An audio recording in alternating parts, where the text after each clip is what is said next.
I was looking for a charger in my husband's car when I found the receipt, crumpled under the passenger seat. From a jewelry store I'd never heard of, dated 3 weeks ago. A necklace purchased for $800. And my heart stopped because I hadn't received any necklace, it wasn't our anniversary, it wasn't my birthday. And when I unfolded that receipt fully, I saw a message written on the back in the saleswoman's handwriting. "She is going to love it, you two are such a sweet couple." And in that moment, sitting in his car holding that piece of paper, my entire 12-year marriage shattered because I just knew, but what he didn't know was that I wasn't going to scream or cry or confront him.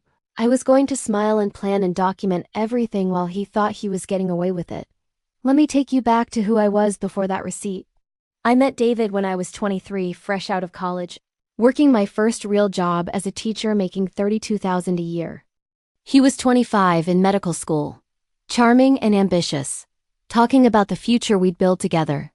We got married 2 years later, right before he started his residency, and I supported us completely. My teacher salary paid our rent, our food, our bills, everything, while he focused on becoming a surgeon. I worked summers teaching extra classes, tutored kids on weekends for extra money. I even took out a personal loan for $15,000 when his student loans weren't enough to cover his final year. "Once I'm practicing, we'll pay it all back," he promised. "You're investing in our future." I believed him. I worked 10-hour days and came home to cook, clean, manage our finances, support his career. For 7 years I was the foundation, while he built his dream. When he finally finished his residency and got hired at a prestigious hospital, making $250,000 a year, I thought our struggle was over. I thought it was finally my turn to breathe, but something changed. David started working longer hours, coming home late, being distant. When I suggested we finally start trying for kids like we'd always planned, he said we should wait. He needed to establish himself first. When I mentioned maybe I could go back to school for my master's degree now that money wasn't so tight, he said we should be careful with spending, save for a house. But he bought himself a new car, a $60,000 BMW. He joined an expensive gym, started buying designer clothes. And I was still driving my 10-year-old Honda, still teaching, still living like we were broke while he lived like a bachelor. I tried to talk to him about it. "David, I supported us for 7 years on my salary. I took out loans for your education. Don't I get to enjoy this success too?" He made me feel selfish. "I'm working 80-hour weeks saving lives. I need these things to decompress, you just don't understand the pressure I'm under." So I stayed quiet. Kept teaching. Kept managing our home. Kept being the supportive wife while feeling increasingly invisible. Then I found that receipt. $800 for a necklace I'd never seen. For 3 days I didn't say anything. I watched him. How he'd come home and kiss me on the forehead, ask about my day, act completely normal. How he'd text constantly during dinner and say it was the hospital. How he'd started going to conferences on weekends. I went through our credit card statements while he was at work. There were charges I didn't recognize, expensive restaurants I'd never been to, hotels in our own city, flower deliveries. Another jewelry store purchase from 2 months ago, hundreds of dollars at lingerie stores. I'd been so trusting, so busy with my own work, I'd never thought to look. I felt sick, physically sick, but I didn't cry. I got strategic. I opened my own bank account he didn't know about. Started depositing my paychecks there. I made copies of everything: our tax returns, bank statements, credit card bills, mortgage documents, his pay stubs. I photographed that receipt and every suspicious charge. Then I hired a private investigator. Cost me $2,000 I couldn't really afford, but I needed proof, real proof, not just receipts and suspicion. The investigator followed him for 2 weeks and gave me a report that destroyed me. Her name was Jessica. A pharmaceutical sales rep he'd met at the hospital, 26 years old. He'd been seeing her for 8 months.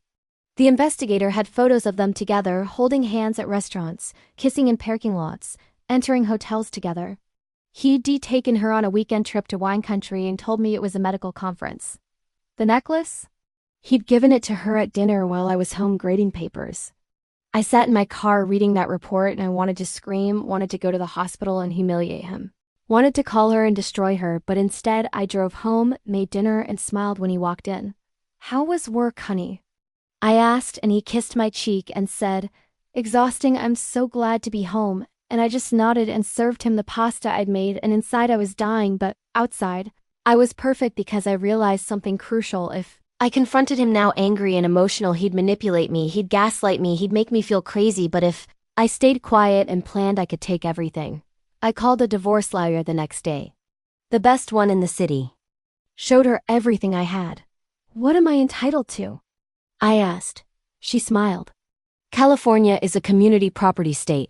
Everything acquired during the marriage is split 50-50. His income, his retirement, everything. Plus, you supported him through medical school. A judge will absolutely consider that when dividing assets. And if we can prove infidelity and financial deception, we can push for more. I asked her how long I should wait before filing. Gather everything you can. Document every suspicious expense. Let him keep spending on her. The more he spends now, the more we can claim he wasted marital assets. Give it 2 months. So I waited. 2 months of smiling and cooking and pretending everything was fine. 2 months of him coming home late smelling like her perfume while I acted oblivious. 2 months of playing the perfect wife while building an airtight case. He had no idea. He got comfortable. Careless even. Started leaving his phone unlocked. I screenshotted everything. Text messages where he told her he loved her. Where he complained about me, called me boring and simple. Where he talked about leaving me once the timing was right. Messages where she sent him photos I won't describe. I saved it all. The day I filed was a Tuesday. I'd planned it perfectly. I waited until he left for work. Then I had the process server meet him at the hospital, in front of his colleagues, and hand him the divorce papers. I changed the locks on our house. Moved half the money from our joint account into my private one. Took my name off all our shared credit cards. Packed up his clothes and had them delivered to the hospital. All in one morning. He called me 17 times. I didn't answer. He came to the house that evening and couldn't get in. Started banging on the door. What are you doing? Have you lost your mind? I opened the door but kept the chain on. I found the receipt, David. I know about Jessica. I know about everything. You've been served. Talk to your lawyer, not to me. His face went white. Let me explain. It's not what you think. I have 8 months of evidence. Photos. Text messages. Credit card statements showing you've spent over $40,000 on her using our money. My lawyer has everything.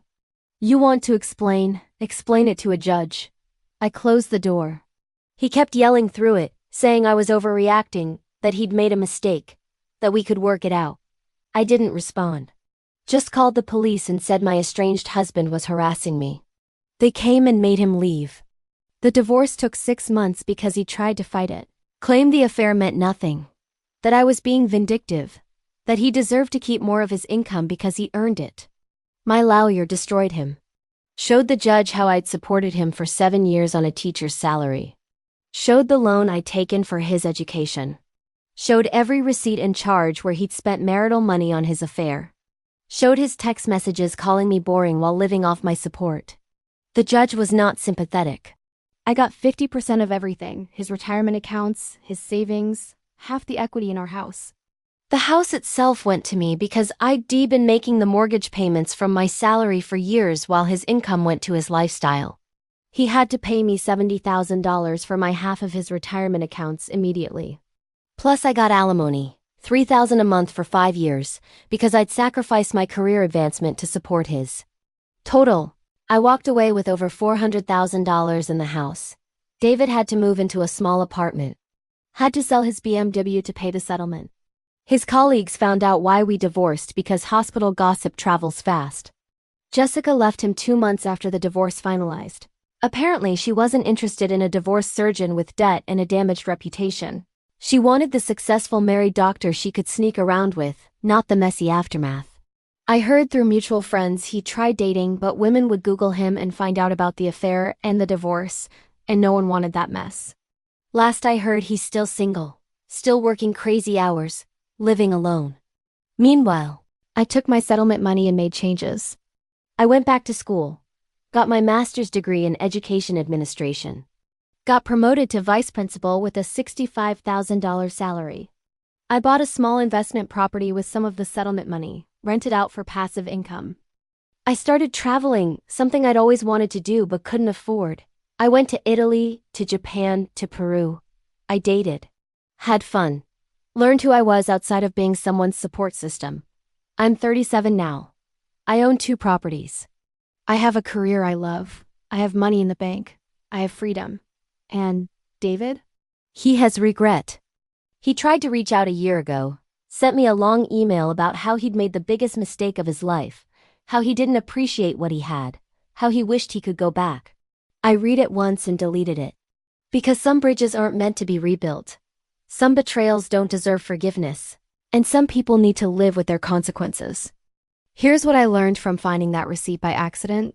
Sometimes the worst discovery of your life becomes your greatest gift because it forces you to see the truth. And once you see it, you can't unsee it. And once you can't unsee it, you have to decide, do you stay in the lie or do you step into your power? I chose power. I chose documentation over confrontation. I chose strategy over emotion. I chose my future over his comfort. And I smiled the whole time because smiling while you dismantle someone's world is the ultimate power move. They never see it coming. And by the time they realize what's happening, it's too late to stop it. If you enjoyed my story, please like and subscribe. Share this with anyone who's ever found out something that changed everything.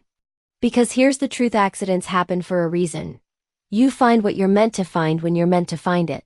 And what you do with that information determines who you become. I found that receipt by accident, but destroying him? That was completely on purpose. And I'd do it again tomorrow.